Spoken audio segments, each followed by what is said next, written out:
Do holistic practitioners need protection from dark energy? That's what we're talking about today. Welcome. I'm Maria Furlano. Welcome to the Art of Tuning In podcast. I'm so glad you're here today. This is a topic that has mixed reviews. So, if you've followed my work at all, if you've taken classes with me, if you're a private client of mine, you know that I absolutely 100% believe in energetic protection. I even teach a course on energetic protection. It's called Energetic Protection 101. You can go on over to theartoftuningin.com and get on the wait list for that. I teach it at different parts of the year. But energetic protection, not quite, in my view, what people might think it is. Sometimes in the spiritual community, they feel that energetic protection is too strong, that if we are protecting our energy, it means that we are asking for dark energy to come at us because we are trying to protect against it. And that is not at all what energetic protection is, in my view, and in my training in medical Qigong, especially if you're someone who is a healer, who is a therapist, who is an acupuncturist, who is a chiropractor, who is a massage therapist, who is a psychic, who is a channeler, who is a coach working with others. You might be someone in a company that has meetings with others, that is hiring people, that is firing people. You might be a teacher working with large groups of people. So everyone has an energy field, and that energy field is constantly receiving an exchange of energy from the outside environment. When you're empathic, you automatically feel more intensely.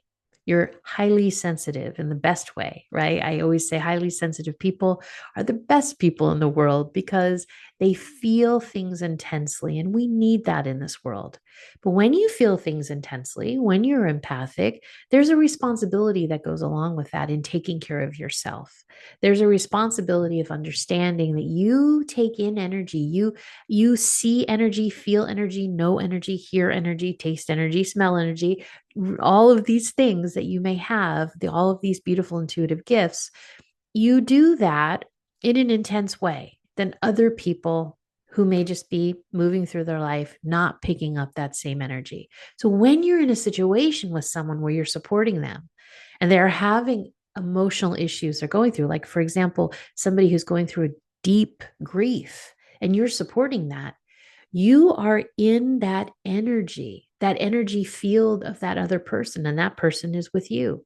If you don't know how to clear your energy, and if you don't know how to keep your alignment and know how to access the earth and access the universal energy and have that run through you and have that radiate out through your body into your energetic armor, which are your protective energy fields, then you are always going to be operating about 50% of what you really could. And over time, that tends to go down because you get drained.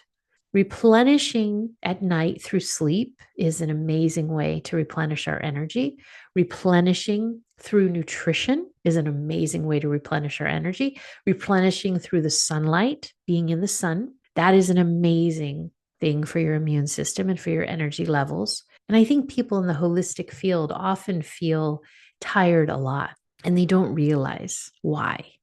And they don't often give themselves enough credit about how much energy they're holding. They're holding space for healing. They're holding space for transformation.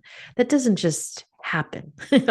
Even if you're sitting in a chair across from someone and you're just listening, you're holding a tremendous amount of space. When that person leaves, what's left in the room that you're working on? If you're working through the computer, that's still an energy exchange. So clearing your space and clearing your own energy is essential. All of the energy exchanges that you have in your life, they're in your field. So as you go in and work with a new person, you're bringing in all of the energy that you have carried with you. If you don't know how to clear your energy, then you're coming into every situation carrying a whole bunch of energy. That's exhausting. It's also not great because it's mixing with the other person's energy and that person takes it on. So we're always mixing, we're always exchanging. That's normal, but it's like taking a personal shower. We're getting the dirt off of our body. We're getting the sweat off of our body. Otherwise, it just accumulates and accumulates and accumulates. It's the same with energy. We want to clear it on a daily basis. If we're working with people, a lot of times we're clearing in between sessions, definitely at the beginning of the day and definitely at the end of the day. And as we clear that energy, we find that we are emotionally lighter, that mentally we can focus better. Physically, we feel better because a lot of people who are very tuned in this way, energetically, intuitively, they also end up sometimes taking home the physical discomforts of their clients. This happened to me many years ago before I was doing acupuncture, before I was teaching medical Qigong. I taught and had a massage therapy practice, and I worked especially on injuries, but I also worked with people who had fibromyalgia. I worked with people who were dealing with a lot of emotional injuries. Although the work was beautiful and I was getting great results, I often found that I would come home and I would notice, I worked on somebody today who had a shoulder injury and my shoulder feels funny. And it wasn't strained from the work I was doing, it was actually taking on just a little bit of this person's pain. And then there was somebody else's little pain. And then there was this. And then I was noticing emotionally, God, I'm a little bit sad. This was a huge key for me in understanding that we really do exchange energy. That all that stuff that I had learned, I had started martial arts and energetic training when I was 12 years old. So throughout my whole life, I have been doing martial arts, meditating, understanding energy. It's been in my life my whole life. But until this time, and this was when I was in my 20s, I didn't really understand that we really did exchange energy, that energy was real, that it wasn't just a concept, that we actually moved within each other's energy fields and that we actually really could take on things. Well, as someone who is very empathic and very in tune with people, it's such a gift. It's what I do, but it became very draining. For the past 25 years, I have worked with holistic practitioners, teaching them how to regain their energy because they have also experienced lots of energy drain and they don't know where it's coming from. Sometimes they think they're getting sick and they're not. It's because they're just not clearing their energy. And I want to make it really clear that we're not talking about you're taking on this big bad dark energy, but you are taking on a frequency if you are working in a way where you are clearing that, releasing it. You have exchanged your energy. You have given of yourself. First of all, that needs to be replenished. And that can be replenished with tools such as Qigong and meditation and things that allow you to bring in higher vibration of energy to refill your energy. But first, before you do that, you have to clear your energy.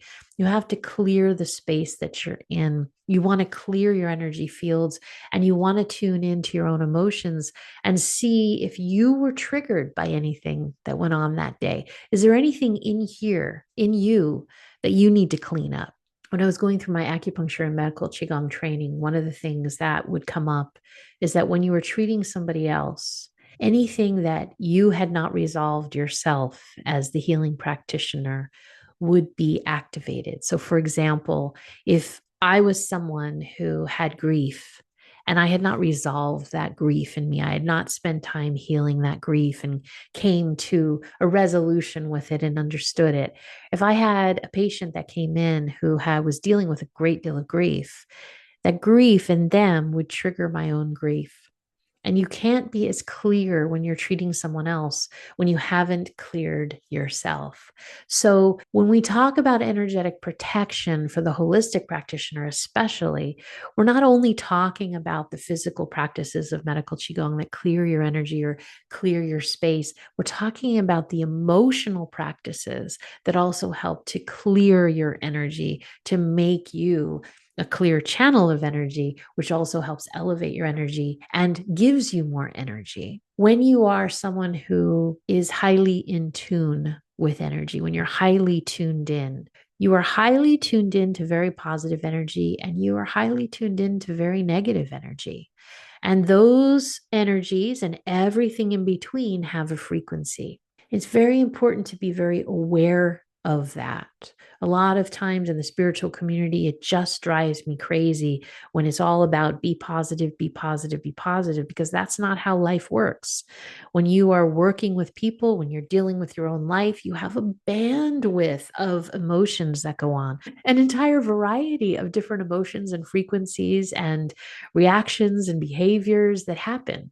And it's normal. You want to be conscious enough. Is this something that supports me in my life? Or is this something that I want to look at, clear, heal, and being able to take the time?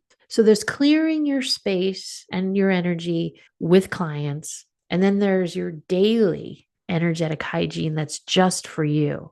And they're different things. And I say this because people who support other people tend to give a lot. They tend to give and give and give. And a lot of times they can become resentful because their energy has just been given and given, and they don't understand their replenishment of their own energy is extremely important, and it's separate. It's separate from the client. They have to replenish their own energy. They have to replenish their own dreams. They have to replenish their own needs. Are your needs being met? That's very important. And we can tend to meld ourselves into our environment very easily. So it's very important to have the consciousness to step back and to be able to tune everything out, tune into yourself, and nourish yourself. So, with the original question about do I feel that holistic practitioners, people who support other people, do they need to know energetic protection so that they don't take on dark energy? Yes, I absolutely do. But remembering that the frequency of dark energy is a frequency, it's a density, it vibrates in a certain way. And frequency of light, of healing, of health, of joy, of compassion, of creativity, all of that resonates in a different way. It's just about finding the resonance that you want to live in and knowing that you have the tools to be able to move into that resonance whenever you want to. I would love to know if you feel that you can take on energy from people. I would love to know what your experience is with that. How do you feel about energetic protection? Do you have tools that you use? And if you are wanting to learn more, please go to theartoftuningin.com. You can get on the wait list for the Energetic Protection 101 course. And I thank you so much for being here, and I will see you in the next episode.